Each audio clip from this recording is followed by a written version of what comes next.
अस्सलाम वालेकुम। अच्छा, अब हम लोगों ने इन्हें डिस्कस करना है। ये इन्फ्लेमेटरी मीडिएटर्स हैं और कदरे मुश्किल हैं, तंग करते हैं थोड़ा।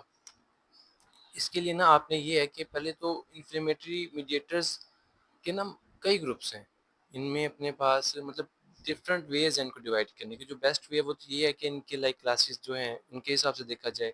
एक होते हैं lipid mediated, lipid derived. Lipid derived में आ जाएंगे अपने पास जो एराकिडोनिक एसिड से मतलब हम लोग ड्राइव करते हैं, फॉस्फोलिपिड से ना, जो सेल मेम्ब्रेन की वहाँ से ड्राइव करते हैं। उसमें अपने पास आपको पता है कोक्स पाथवे होता है।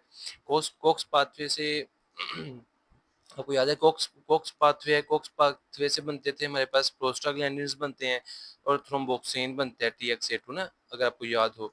और लोक्स पाथवे था, ल्यूकोट्राइंस जिससे बनते हैं ना हमारे। तो ये सारे लिपिड ड्राइव्ड हैं, ठीक है। और इसी तरह हाँ कुछ होते हैं कंप्लीमेंट फैक्टर्स। कंप्लीमेंट फैक्टर्स क्या होते हैं? ये C3A C3B, ठीक है। ये सारे इनमें एक ये मिलके कम्प्लेक्स भी बनाते हैं सारे ना। इनको कहते हैं मेम्ब्रेन अटैक कम्प्लेक्स। सारे नहीं, मतलब लेटर फेज में ये C5B से 9 तक मिलके ये कंप्लीमेंट्री फैक्टर्स हैं। ये लाइक कंप्लीमेंट का मतलब ही है कि ये हेल्पिंग है। ये है ना हमारे इम्यून सिस्टम को हेल्प करते हैं, ठीक है, हमारे WBCs वगैरह को पैथोजन से फाइट करने के लिए। उसके अलावा कुछ हम देखेंगे कि अपने पास ये इंटरल्यूकिन्स है। कुछ साइटोकाइंस होते हैं जो कि प्रोटीन बेस्ड होते हैं। इंटरल्यूकिन्स क्या है? ये एक्चुअली सिग्नल, ये बात करने के लिए न्यूट्रोफिल से या फिर मतलब WBC से ना, ये सिग्नल्स हैं उनके आपस में कम्युनिकेशन के लिए, ठीक है। कि पहले एक आएगा वो कहेगा कि मजीद मदद भेजो, अभी मसला है। और एक आएगा कहेगा न्यूट्रोफिल्स को भेजो या फिर इस तरह करो उस तरह करो। तो ये आपस में इनके सिग्नल्स हैं, बात करने का तरीके हैं इनके इंटरल्यूकिन्स। और कुछ भी अपने पास आ जाते हैं क्या कहते हैं उसे, एडहियन मॉलिक्यूल्स आ जाते हैं। एडहियन मॉलिक्यूल्स वो होते हैं जो कि ब्लड में से सेल्स को टिश्यू के अंदर लेके आते हैं, उनमें असिस्ट करते हैं। तो उन्हें एडहियंस मॉलिक्यूल्स कहते हैं। उनमें इंटेग्रिन्स आ जाते हैं, सिलेक्टिन्स आ जाते हैं, और ठीक है ये चीज़ें आ जाती हैं। तो एक तो तरीका था, ये हमने इस तरह डिवाइड कर दिया कि ये लिपिड ड्राइव्ड है, ये प्रोटीन बेस्ड है, ये एडिहेन मॉलिक्यूल्स हैं, इस तरह। और एक तरीका है कि उनको उनके फंक्शन की बेसिस पे डिवाइड किया जाए। यहाँ जो हम टेबल पे पढ़ेंगे ना, उनको फंक्शन की बेसिस पे डिवाइड किया है कि जो भी है लाइक वो भला ल्यूकोट्राइन है, भला प्रोस्टाग्लैंडिन है, भला कम्प्लीमेंट्री या कुछ भी है, जो कि वेजो कंस्ट्रक्शन में रोल प्ले करते हैं, वो उनको अलग कर दिया, वेजो डायलेशन वालों को अलग कर दिया। सही है। समझ आई पहले कि बेसिकली हम लोग करने क्या लगे हैं। ये सारे इन्फ्लेमेटरी मीडिएटर्स हैं, इनका सबका रोल का क्या है? इन्फ्लेमेशन में कुछ ना कुछ इनका रोल है। एक बात अब हम इनको देख लेते हैं। सबसे पहले हमारे पास आएंगे वेजो कंस्ट्रिक्शन। जो वेजो कंस्ट्रिक्शन करवाएंगे उसमें थ्रोम्बोक्सेन A2 याद रखना है आपने, LTD4 और ल्यूकोट्राइन E4 आपने याद रखना है। ये दो याद रख लिए। ये बहुत आसान है। क्यों? देखो, जो थ्रोम्बोक्सेन A2 है ना, नाम में है कि इसने थ्रोम्बोसिस में कुछ काम करना है। तो ये क्या करता है? ये वेजो कंस्ट्रिक्शन करवाता है ताकि नैरो हो जाए ल्यूमन, और जो प्लेटलेट्स है ना वहाँ आके एग्रीगेट कर सकें और एग्रीगेशन हो। ये प्लेटलेट्स ही रिलीज करते हैं, ठीक है। तो थ्रोम्बोक्सेन A2 याद रह जाएगा। इसके साथ आपने LTD4 और LTE4 दो ल्यूकोट्राइंस याद रख लेने हैं। अच्छा, वेजोडाइलेशन में हमने याद करना है प्रोस्टाग्लैंडिन I2। आई से याद रखना है, आई का मतलब है इनहिबिटरी ऑफ प्लेटलेट एग्रीगेशन। ये इनहिबिट करता है प्लेटलेट के एग्रीगेशन को, सही है। और इसमें PGE2 और आप D2 याद करो, PGD2 और E2 याद करो इसके साथ। आई समझ बात की कि क्या हो रहा है इधर? कि ये अपने पास इनको हमने मतलब कंपैरिजन में याद किया। थ्रोम्बोक्सेन A2 आ गया जो कि थ्रोम्बोसिस करवाएगा, जो कि वेजो कंस्ट्रक्शन करवाएगा ताकि प्लेटलेट्स इकट्ठे हों। और इनहिबिटर आ गया PGI2, इनहिबिटर है ना, ये डायलेशन करवाएगा कि ना हो, कहेगा चलो चलो प्लेटलेट्स को कहेगा कि निकलो, ठीक है, यहाँ रश नहीं करना। दूसरे अपने पास आ जाएंगे एल्टी, इनके इनके साथ आ गया ल्यूकोट्राइन D4 और E4, और इसके साथ आ गया PG प्रोस्टाग्लैंडिन D2 और E2। इजी था यहाँ तक, आगे भी इजी है। आगे देखते हैं, अपने पास आ गया एनाफिलैक्सिस। एनाफिलैक्सिस तो आपको पता है क्या होता है कि जो एलर्जिक रिएक्शंस वगैरह ना, इसके अंदर आपने याद रखना है। इसको मैं आपको बाद में इसकी बताता हूँ आपको। फिलहाल आप ये याद करो, न्यूट्रोफिल्स कीमोटैक्सिस। इसमें अपने पास आ गया C5A, ल्यूकोट्राइन B4 और इंटरल्यूकिन 8। याद मैंने कैसे की है, इसको ऐसे याद किया, देखो कि एक लाइक बंदा है, ठीक है? और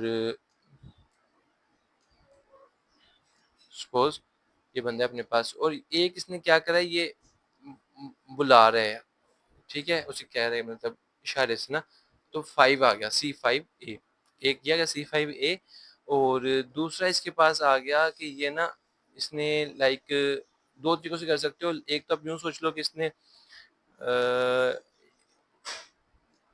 बल्कि मैंने पहले किया था वही बता देता हूँ।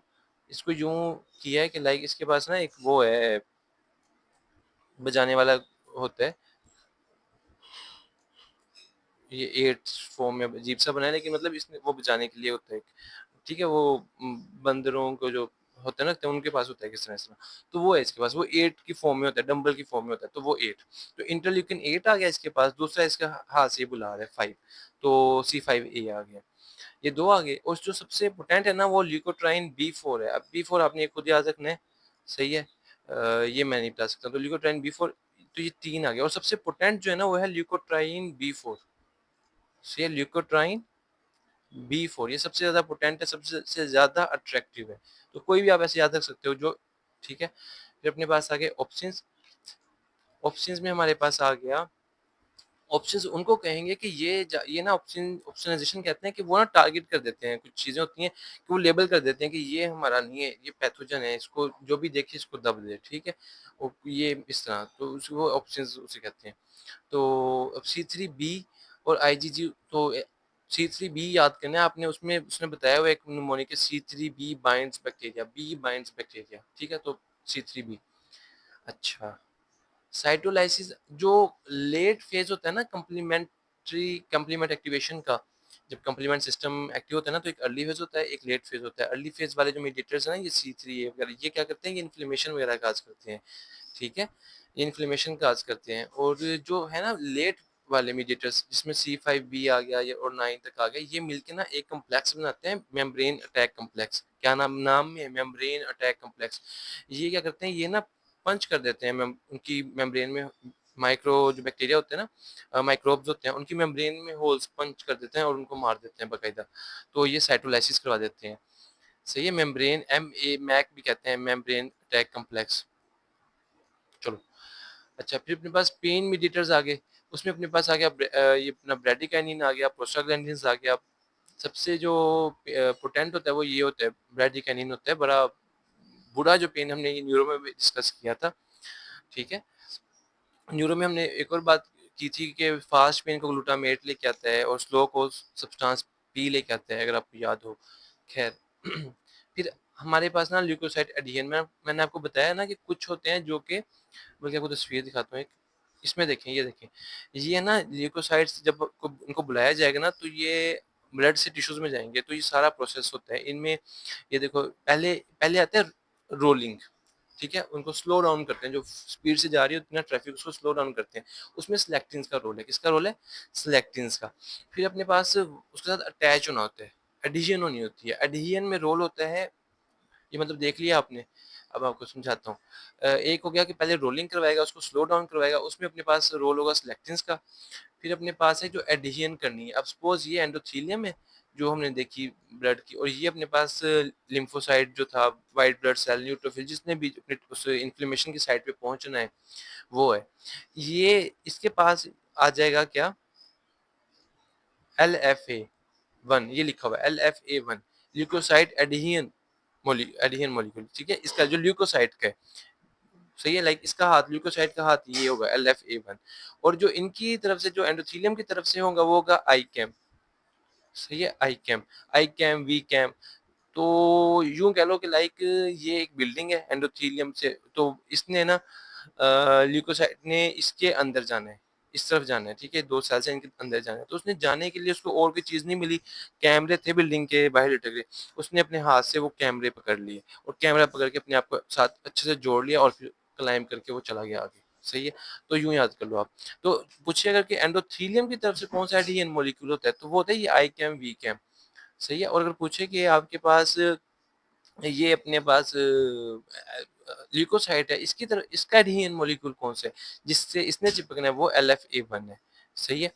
अच्छा, फिर अपने पास ना वो फिर यहाँ यहाँ समझ लो कि ये बस आपको याद करवाने के लिए कह रहा हूँ, यहाँ होते हैं पीकैम, ठीक है? सपोज़ पीकैम, जैसे कैमरे हैं ना, यहाँ होते हैं पीकैम। ये क्या करते हैं, जब एक दफ़ा एडहेजन हो जाए ना, फिर होती है डायाबिटीज़िस, मतलब उसने इसके अंदर से ना गुज़र के, इसके अंदर से गुज़र के जाना होता है इस साइड पे, टिश्यू की साइड पे, तो उसमें हेल्प करते हैं पीकैम। तो आप समझ लो कि यहाँ वाले कैमरे हैं जो कि जिसके साथ प्रयोग करता हुआ आगे को जाएगा, तो पीकैम आगे इस तरफ को, ठीक है? कुछ-कुछ मतलब ऐसे ही है, रट्टा ही है। तो हम लोग अब स्टार्ट करते हैं अपने डिस्कस करना। हम चलें, सबसे पहले हमारे पास आ गया कि WBC adhere to the endothelium via ICAM. Endothelium के ऊपर आईकैम होती है जिसके साथ एडहेयर करता है। हाउ डज ट्रांसमाइग्रेशन या डायबिटीज, उसको कहते हैं ट्रांसमाइग्रेशन को, तो कैसे करते हैं व्हाइट ब्लड सेल्स, किसके कौन असिस्ट कराता है? PECAM, platelet adhesion cell adhesion molecule, सही है। अच्छा, neutrophils are studied in blood and are found in periphery with oxygen consumption, ठीक है? जब ये ना किलिंग कर रहे होते हैं ना बैक्टीरिया की, तब ये ऑक्सीजन कंजप्शन करते हैं, इन्होंने ऑक्साइड्स वगैरह सुपर ऑक्साइड्स वगैरह बनाने होते हैं, फिर बैक्टीरिया को मार देते हैं। तो वो वही पूछ रहा है कि हम लोग न्यूट्रोफिल्स को देख रहे थे और इस तरह ऑक्सीजन कंजम्पशन ये कर रहे थे, तो ये क्या कर रहे थे उस टाइम? ये माइक्रो माइक्रोबियल किलिंग कर रहे थे। ल्यूकोसाइड एडहेशन मॉलिक्यूल कौन सा है? LF1, जो उसका बाजू है ल्यूकोसाइड का, जिससे उसने जुड़ना है। फिर अपने पास आ गया which is most related to thrombin formation. First step क्या होगा? प्लेटलेट एडहेशन होगी, एग्रीगेशन होगी थ्रोम्बिन फॉर्मेशन में, ठीक है? अच्छा, प्रोस्टाग्लैंडिन्स D2, E2 और I2 इनहिबिट करेगा ये किसको? प्लेटलेट एग्रीगेशन को, जिसके लिए वेजोडाइलेशन करवाएगा, कि निकालेगा उन्हें, प्लेटलेट एडहेशन, सॉरी वेजोडाइलेशन। फिर अपने पास आ गया कि न्यूट्रोफिल्स की स्लाइड थी, ऑक्सीजन बर्स्ट, मतलब ऑक्सीजन बहुत ज़्यादा इस्तेमाल कर रहे थे, तो उस टाइम वो माइक्रो बियल किलिंग कर रहे थे, ठीक है? Important cytokine expressed on leukocytes after migration is LFA1, sorry margination, margination है कि दीवार के साथ आके लग जाना, रोलिंग शुरू हो गई है, मार्जिनेशन हो गई है। अब ल्यूकोसाइट्स अपना हाथ बढ़ाएगा आई कैम वी कैम को पकड़ने के लिए, सही है? अच्छा, डायबिटीज क्या होती है? वही उसको माइग्रेशन को कहते हैं। अच्छा, फैगोसाइटोसिस में इम्पोर्टेंट फैक्टर क्या है? ये ऑप्सोनाइजेशन, C3b जो होगा, ऑप्सोनाइजेशन हो जाएगी, उसके बाद फिर वो उसको फैगोसाइटिस करना आसान हो जाएगा। वही है फैगोसाइटोसिस जो है, C3b, बी मतलब बाइंडिंग टू बैक्टीरिया, सही है? तो chemotaxis is caused by one, chemotaxis जो बुलाते हैं उसमें क्या कहते हैं? C5a, दूसरा इंटरल्यूकिन 8, और एक जो मोस्ट पोटेंट है वो क्या है? LTB4। C3b बाइंडिंग में opsonization easy, phagocytosis bacteria com phagocytosis of bacteria is facilitated by one of the following। हाँ, तो ये कंप्लीट C3b ऑप्सोनाइजेशन होगी तभी फैगोसाइटोसिस होगी। Chemotaxis is cellular migration. अच्छा, फिर ये आपने याद करना, ये एक अलग सा पॉइंट है कि कीमो जो कोरियो एम्नियोनाइटिस होता है ना, इसके अंदर आप इंट्रा एम्नियोटिक इन्फेक्शन को डिटेक्ट करने के इंटरल्यूकिन 6 के लेवल चेक करते हो, और ये बहुत ज़्यादा सेंसिटिव भी है और बहुत जल्दी भी राइज करता है, ठीक है? उसके अलावा ना ये जो अडल्ट में सेप्सिस होती है उसमें भी इसका लेवल ज़्यादा होता है, और भी 100 चीज़ें हैं, लेकिन अब ये आपको याद करना पड़ेगा, रट्टा है कि कोरियो एम्नियोनाइटिस में बिल्कुल ऐसा है कि ये हम लोग इसको चेक करते हैं, ये हमें बताता है कि इंट्रा एम्नियोटिक इन्फेक्शन हुआ है कि नहीं हुआ, कोरियो एम्नियोनाइटिस हुआ है कि नहीं हुआ, ठीक है? अच्छा, सोर थ्रोट है, फीवर है, ये सिंपल है। जो फीवर है उसमें इंटरल्यूकिन अपने पास आ गया 1, फीवर में इंटरल्यूकिन 1 आ गया और TNF आ गया, ठीक है? ये 2 आ गए। दोनों अगर आ जाए तो बेस्ट ऑप्शन। एक को चूज़ करना हो आपने, मतलब इन्फ्लेमेशन और फीवर का सिनेरियो है, गला खराब है, फेरिंजाइटिस है, इन्फ्लेमेशन है, बुखार है, तो आपने चूज़ करना है, तो TNF और इंटरल्यूकिन 1 आ जाए तो बेस्ट। नहीं तो TNF को सिलेक्ट करें अगर अकेले-अकेले हैं। ये भी नहीं है तो इंटरल्यूकिन 1 को सिलेक्ट करें। ये है कि अपने पास स्यूडोमोनास का इन्फेक्शन है तो उसमें TNF आ जाएगा अपने पास। Delayed cell mediated immunity required, interleukin 12, ये भी एक अलग टेबल से हट के है। इसमें ये है कि डिलेड सेल मीडिएटेड इम्यूनिटी समझते हैं, जो हमारे पास वो करवाते हैं, टी लिम्फोसाइट्स करवाते हैं और उनको बुलाने के लिए इंटरल्यूकिन 212 आपको समझने चाहिए। तो याद यूँ कर लें कि मतलब 12 बज गए हैं और अभी तक वो मतलब नहीं आए। तो ये सबसे एंड पे आ रहा है इंटरल्यूकिन 12, ठीक है ना? तो 12 बज गए और अभी तक वो डिलेड, इतना डिले कर दिया सेल्स ने आने, डिलेड सेल मीडिएटेड आ गया। In injury tissue the chemotactic factor is interleukin 8, मैंने आपको बताया C5a, ठीक है? इंटरल्यूकिन 8 और साथ में बी से जो मोस्ट अट्रैक्टिव कीमोटैक्टिक फैक्टर है वो LTB4। A patient suffers from appendicitis, उसको दर्द हो रही है तो दर्द के लिए ब्रैडिकाइनिन होता है, प्रोस्टाग्लैंडिन ए होता है। मोस्ट पोटेंट जो मीडिएटर है वो ब्रैडिकाइनिन है। अम, कौन है जो डब्ल्यूबीसी की अटैचमेंट को बैक्टीरिया में मीडिएट करता है? वो ओप्सोनिन है, C3b। अच्छा, एक किसी ने अपना फिंगर काट लिया नाइफ से, तो उसके बाद जो प्राइमरी और अर्ली मीडिएटर है एक्यूट इन्फ्लेमेटरी रिस्पॉन्स के लिए वो हिस्टामिन है, सही है। अब प्री मेड होता है सेल्स के अंदर, वो रिलीज करते हैं तो हिस्टामिन, इन्फ्लेमेशन वहाँ होती है। फिर अपने पास आ गया 12 घंटे हो गया, न्यूट्रोफिल्स अलोंग विद न्यूट्रोफिल्स क्या चीज़ मौजूद होगी? ये होगा मेम्ब्रेन अटैक कम्प्लेक्स। मैं आपको बताया था कि ये कम्प्लीमेंट्री जो होते हैं ना, ये हेल्प करते हैं। अर्ली स्टेजेस में होंगे, अर्ली फेज होगा तो वो दूसरे होंगे, C3a वगैरह होंगे। लेट में जो हेल्प कर रहे होंगे ना न्यूट्रोफिल्स की, वो होंगे ये वाले, डिलेड फेज वाले, वो होते हैं मेम्ब्रेन अटैक कम्प्लेक्स। उल्टा ये खुद जाके पंच करना शुरू कर देंगे उनकी मेम्ब्रेन्स को, इसे मैक भी कहते हैं। Vasoactive amines destroyed at lungs, serotonin, बिल्कुल ऐसे है। आपको ना इसको ऐसे याद करें, आपको पता है कार्सिनोइड ट्यूमर हमने पढ़ा था, उसमें हमने देखा था कि अगर वो होता है ना, जो मतलब GIT का ट्यूमर है एक, तो एंटेरोक्रोमाफिन सेल्स होते हैं हमारे अंदर, उसमें GIT में वो सेरोटोनिन रिलीज करते हैं। और अगर वो जो कार्सिनोइड ट्यूमर हो जाए तो उसमें वो सेरोटोनिन बहुत ज़्यादा बनता है, वो सारा पोर्टल वेन में जाता है, वो लिवर सारा मेटाबोलाइज कर देता है, मोस्टली को मेटाबोलाइज कर देता है। अगर कुछ बचा कुचा हो वो लिवर में जाता है, लिवर मजीद उसको मेटाबोलाइज कर देता है, खत्म कर देता है। उसका ना 5 हिया बनाता है, 5 HIA, 5 HI उसका ना मतलब उनको मेटाबोलाइज करके बना देते हैं। तो ये मतलब लंग्स का भी रोल है, मेजर नहीं लेकिन लंग्स का भी रोल है इसमें। ये है कि अच्छा, अब उसमें ये है कि हाँ जी, अब अगर सपोज वो मेटास्टाइज कर गया लिवर में, कार्सिनोइड ट्यूमर जो था ना वो मेटास्टाइज कर गया लिवर में, तो पहले तो जब तक वो इंटेस्टाइन्स में था कोई इफेक्ट नहीं आ रहा था, लेकिन जब वो लिवर में चला जाएगा, अब जो स्क्रीट करेगा सेरोटोनिन, तो लिवर तो बाईपास कर दिया उन्होंने। तो लंग्स बेचारे इतना नहीं कर सकते, वो करते हैं मेटाबोलाइज लेकिन इतना नहीं, तो वो जितना हो सका करेंगे, बाकी सारा स्पिल आउट हो जाएगा सिस्टेमिक सर्कुलेशन में। और अब उसके सिम्टम्स आएंगे, जो फ्लशिंग होती है फेस की और जो डायरिया वगैरह, वो सारे सिम्टम्स होते हैं ना, वो आएंगे। तो ये अपनी इस तरह याद आपको आ जाएगा। ये देखें एराकिडोनिक एसिड जो था ना, आपको मैंने बताया था, वहां से ड्राइव होते हैं ये थ्रोम्बोक्सिन, प्रोस्टाग्लैंडिन E2 और इवन के ल्यूकोट्राइन्स भी यहीं से होते हैं। वो पाथवे आपको मैंने शुरू में बताया। मोस्ट कॉमन इन्फ्लेमेटरी मीडिएटर कौन सा है? हिस्टामिन। थ्रोम्बोक्सिन थ्रोम्बोक्सिन A2 कौन रिलीज करते हैं? प्लेटलेट्स रिलीज करते हैं खुद को एग्रीगेट करने के लिए। Most common important factor of endothelium is the formation of prostaglandin I2, वो इसलिए कि ताकि नॉर्मली तो नहीं चाहते हम लोग कि वहाँ इन्फ्लेमेशन, वहाँ थ्रोम्बोसिस होती रहे, हर जगह प्लेटलेट्स जाके इकट्ठे होना शुरू हो जाए। हम तो चाहते हैं फ्लो में चलता रहे सब कुछ। तो एंडोथेलियम I2 प्रोड्यूस करती है ताकि कोएगुलेशन से बचाया जा सके। ये आगे भी आ रहा है। Most common important function endothelium का क्या है? जो वो करती है कि कोएगुलेशन से बचाती है। किस तरह करती है? प्रोस्टासाइक्लिन को प्रोड्यूस करके। PGI2 को प्रोस्टासाइक्लिन भी कहते हैं, ये बात भी आपने याद रखनी है। Prostacyclin PGI2। और दूसरे वाला था प्रोस्टाग्लैंड थ्रोम्बोक्सिन A2 जो दूसरी तरफ था। Clot retraction occurs due to thrombosthenin. Thrombosthenin क्या है? एक प्रोटीन्स होती हैं ये प्लेटलेट्स के अंदर, जिस तरह एक्टिन मायोसिन नहीं होती, उसी तरह ये प्लेटलेट्स के अंदर होती है। ये थ्रोम्बोसाइट्स है ना, तो इनके अंदर होती है थ्रोम्बोस्थेनिन इजी। और ये क्या करती है? ये कॉन्ट्रैक्शन, बाद में क्लोट रिट्रैक्शन होती है ना, तो उसमें इसका रोल होता है। और अगर ये ऑप्शन में ना हो तो आप प्लेटलेट्स भी कर सकते हैं, जो क्लोट की रिट्रैक्शन में मतलब प्लेटलेट्स इन्वॉल्व हो रहे हैं। Best index of platelet function is clot retraction.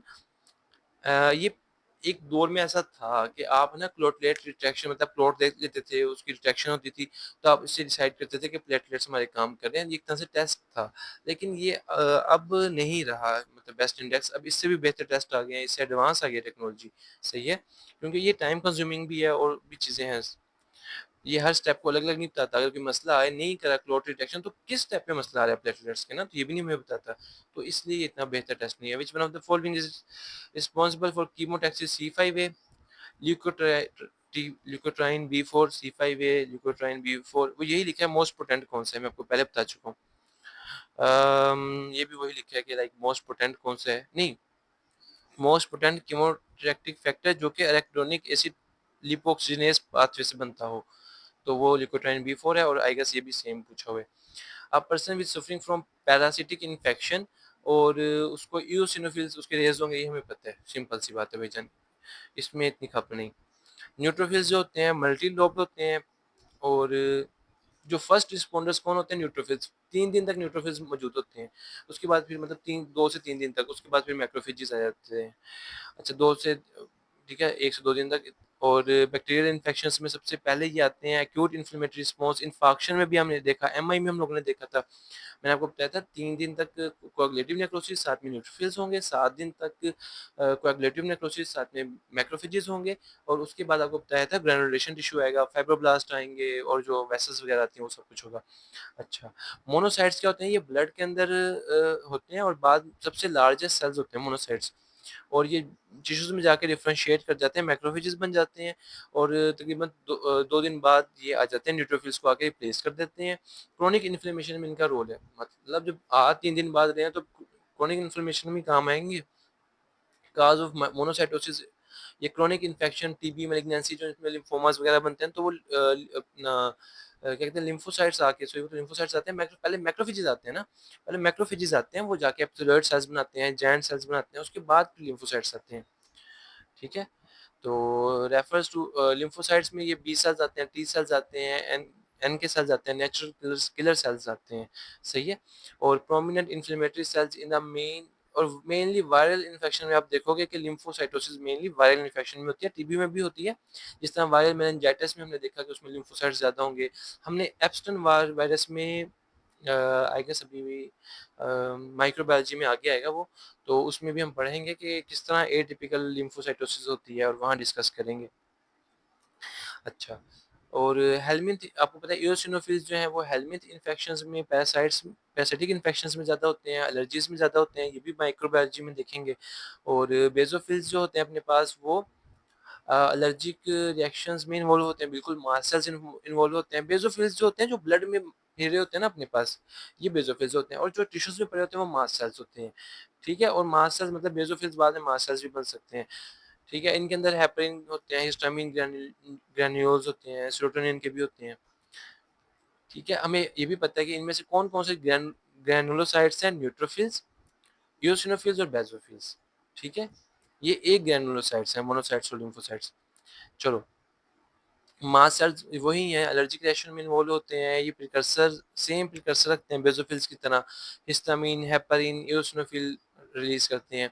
अच्छा, न्यूट्रोफिल्स के मतलब सवाल आ गया, इसमें जब भी आएगा ना आपने पल्स को याद रखना है। अगर पूछना पल्स आ जाए कहीं से, वो किसने बनाई है, वो न्यूट्रोफिल्स ने बनाई है, बात खत्म, और कुछ नहीं पूछता वो। Pulse, pyogenic abscess, abscess, acute appendicitis में न्यूट्रोफिल्स, एक्यूट अपेंडिसाइटिस, एमआई हुआ है, और रीपरफ्यूजन इंजरी। जो एमआई में ना, जब हम रीपरफ्यूजन इंजरी करते हैं, अगर आपको दोबारा ब्लड सप्लाई बहाल कर दो, तो वहाँ जो रीपरफ्यूजन इंजरी होती है वो न्यूट्रोफिल्स की वजह से होती है। न्यूट्रोफिल्स वहाँ पहुंचे होते हैं, वहाँ आकर जनाब साहब ने, इन्होंने अपने वो मतलब बाकी जब ये जाएंगी तो वहाँ रेडिकल्स, फ्री रेडिकल्स वगैरह पड़े होते हैं, तो फिर तबाही होती है।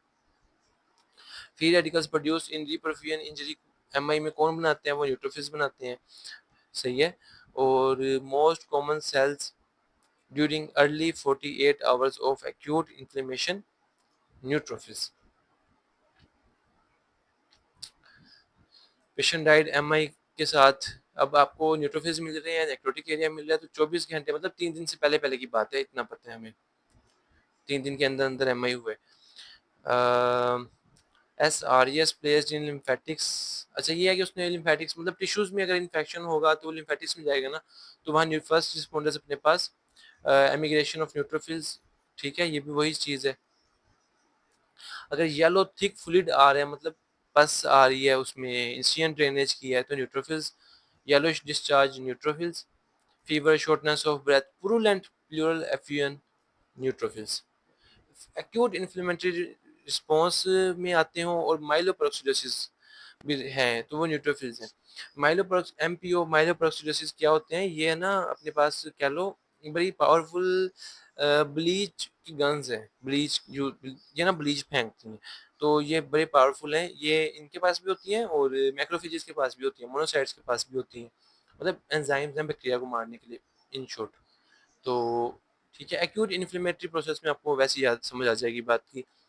Circulatory phagocyte in the blood neutrophils हैं। अच्छा, ब्लड में अगर पूछे प्रिंसिपल कौन है सर्कुलेटिंग फेगोसाइट, तो न्यूट्रोफिल्स हैं। अगर टिश्यूज में पूछ ले तो उसमें हमें पता है मैक्रोफेजेस हैं। मोनोसाइट्स ब्लड में इतना नहीं मेजर रोल करते, ये जाके टिश्यूज में काम दिखाते हैं, वहां जाके मैक्रोफेजेस बनते हैं और फिर फेगोसाइटोसिस करते हैं।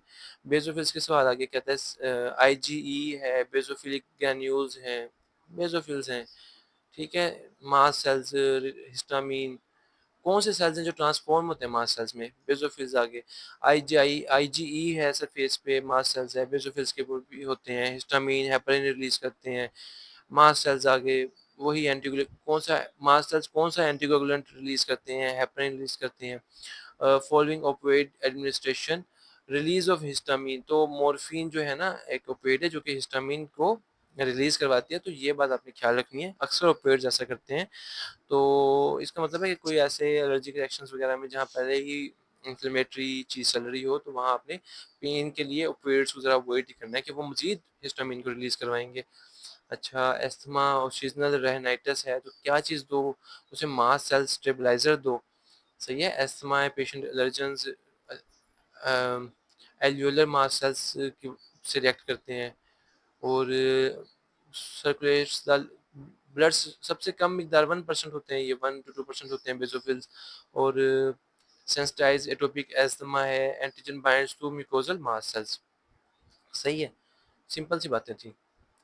मोनोसाइट्स और मैक्रोफेजेस आगे, कौन सा सब्सटेंस मैक्रोफेजेस रिलीज करते हैं न्यू वेसल प्रोलिफरेशन के लिए? तो वो ये आपने याद करना पड़ेगा, पीडीजीएफ। फिर अपने पास आ गया कि फोम सेल्स जो होते हैं एथिरोमा के अंदर, है ना, वो मैक्रोफेजेस होते हैं, उन्हीं को तो फोम सेल्स कहते हैं, मतलब मोनोसाइट से आए होते हैं वो।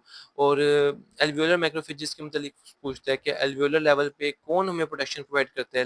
लंग्स के अंदर एल्वियोलर मैक्रोफेजेस होते हैं। ग्रैनुलेशन टिश्यू में क्या होता है? कैपिलरी बड होती है, फाइब्रोब्लास्ट होते हैं।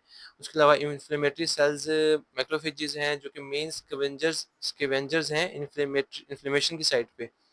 और मेजर फेगोसिटिक सेल जो कि एंटीजन को प्रेजेंट करते हैं, लिम्फोसाइट्स को जो कि लिम्फोसाइट्स को प्रेजेंट करते हैं, वो मोनोसाइट्स हैं, मैक्रोफेजेस हैं। मेजर रोल इनका है, ये फेगोसाइटोसिस करते हैं और साथ में एंटीजन प्रेजेंट भी करते हैं लिम्फोसाइट्स को। 6 दिन हुए हैं, अब आपको मैक्रोफेजेस मिलेंगे, 7 दिन तक आपको मैक्रोफेजेस मिलेंगे।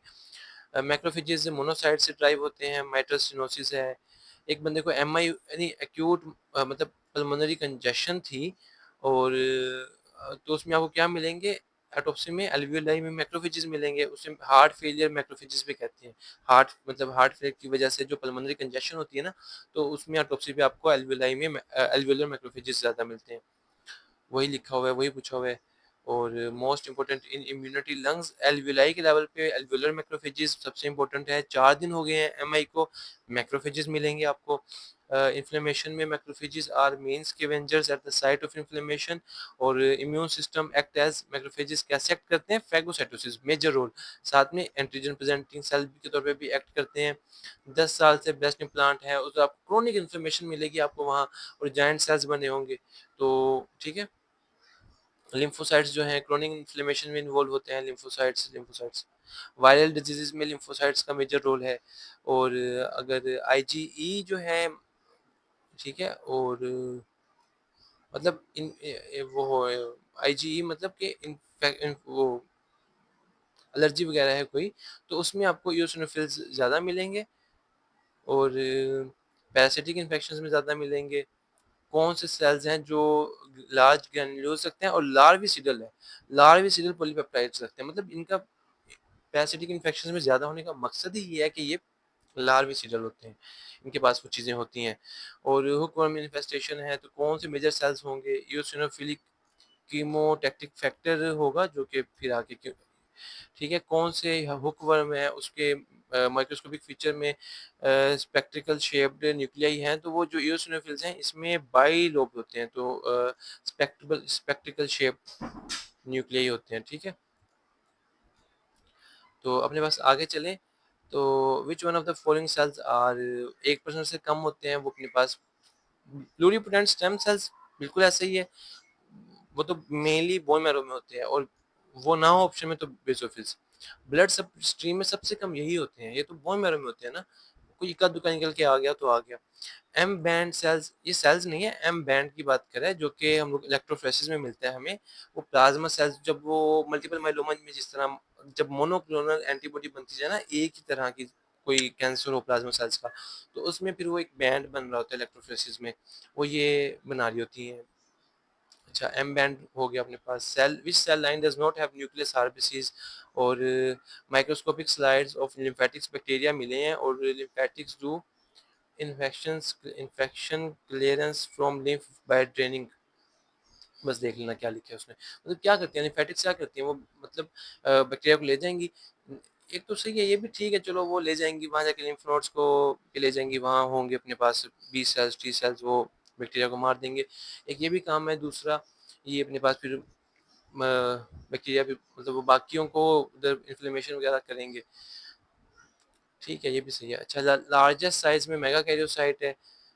अगर पूछे ब्लड में तो वो है मोनोसाइट्स, अगर पूछे बोन मैरो में तो ये मेगा कैरियोसाइट्स होते हैं, जो कि प्लेटलेट्स बनाते हैं। Immediate mediator of allergic reaction histamine है, हम लोग पता है, वही बात आ गई।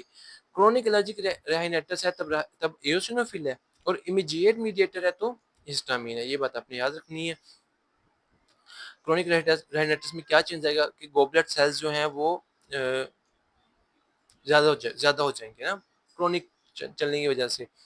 तो epithelioid cells of are tubercle are derived from, मतलब जो ग्रेनुलोमा होता है उसमें जो एपिथेलियोइड सेल्स हैं वो लिम्फ टी लिम्फोसाइट्स बनाते हैं, या वो मैक्रोफेजेस बनाते हैं,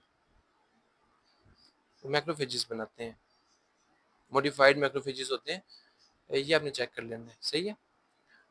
Connective tissue cells that secrete antibodies and typically contain eccentric nuclei are plasma cells। ठीक है, जो एंटीबॉडीज हम आपको पता है, ये plasma cells, B cells, activated B cells को कहते हैं ना प्लाज्मा सेल्स, वही रिलीज करते हैं एंटीबॉडीज को। Cells whose principal function is to produce antibodies, वो प्लाज्मा सेल्स हैं। Predominant inflammatory cells in allergic and parasitic infection are eosinophils, सही है। और ये अपने पास आ गया कि डेंस मतलब ग्रैनुलेटेड सेल्स हैं, साथ में आईजीई एंटीबॉडीज भी है उनकी सेल की सरफेस के ऊपर, तो वो अपने पास मास्ट सेल्स हो सकते हैं या बेसोफिल्स हो सकते हैं, तो ऐसे मसले वाली बात नहीं है, जो ऑप्शन में बेस्ट हो।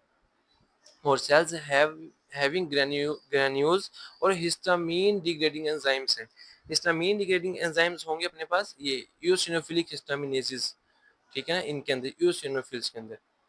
A patient taking steroid, decrease of which cell is evident lymphocytes। जब स्टेरॉइड्स लेते हैं तो आपको पता है ये lymphocytes की मिकदार कम हो जाती है, आप इम्यूनो कम्प्रोमाइज स्टेट डेवलप होना शुरू हो जाता है। और glucocorticoid does not decrease with, neutrophil की मिकदार कम नहीं होती, न्यूट्रोफिल्स प्रोडक्शन इनकी भी कम हो जाती है लिम्फोसाइट्स की तरह स्टेरॉइड्स लेने से ना। लेकिन होता ये है कि इनकी ना, ये ना मार्जिनेशन हुई होती है इनकी लंग्स में, मतलब काफी 50% न्यूट्रोफिल्स हमारे ना वो उल्टे लटके होते हैं, जैसे बैट्स नहीं होती केव के अंदर उस तरह लटके होते हैं ये एंडोथेलियम के अंदर पल्मोनरी आर्टरीज की ना। तो ये एज अ बैकअप पड़े होते हैं कि जैसी इन्फ्लेमेशन होगी और कहीं हमें हमारी जरूरत पड़ी तो फौरन बनाने बनाने की मतलब प्री फॉर्म बना के रखे होते हैं फौज, सही है, जैसी ज़रूरत पड़ी फ़ौरन यहाँ से भेज देंगे। तो स्टेरॉइड्स ना ये डीमार्जिनेशन करवाती है, इनको वहाँ से उतरवा देती है, तो सारे के सारे ब्लड स्ट्रीम में आ जाते हैं, तो न्यूट्रोफिल की काउंट ज़्यादा हो जाती है, न्यूट्रोफिलिया हो जाते हैं। First line of defence in tissues, macrophages, ठीक है, टिश्यूज में first line of defence again infection in blood tissues, macrophages in blood, neutrophils. और अगेंस्ट माइक्रोसिबियल पैथोजेंस, स्किन आपको पता है सबसे पहली प्रोटेक्शन है, फर्स्ट लाइन। और लंग्स के अंदर एल्वियोलर माइक्रोफेजेस, ट्यूमर के अगेंस्ट, हाँ नेचुरल किलर सेल्स, ट्यूमर के अगेंस्ट भी, और जो वायरल कंटेनिंग सेल्स होते हैं ना उनमें भी, जो फर्स्ट लाइन ऑफ डिफेंस है वो नेचुरल किलर सेल्स देती हैं। और ब्लीडिंग के खिलाफ सबसे पहले प्लेटलेट्स आके उधर एक एग्रीगेशन करते हैं। तो फिलहाल यहाँ तक कर लेते हैं, 34 मिनट।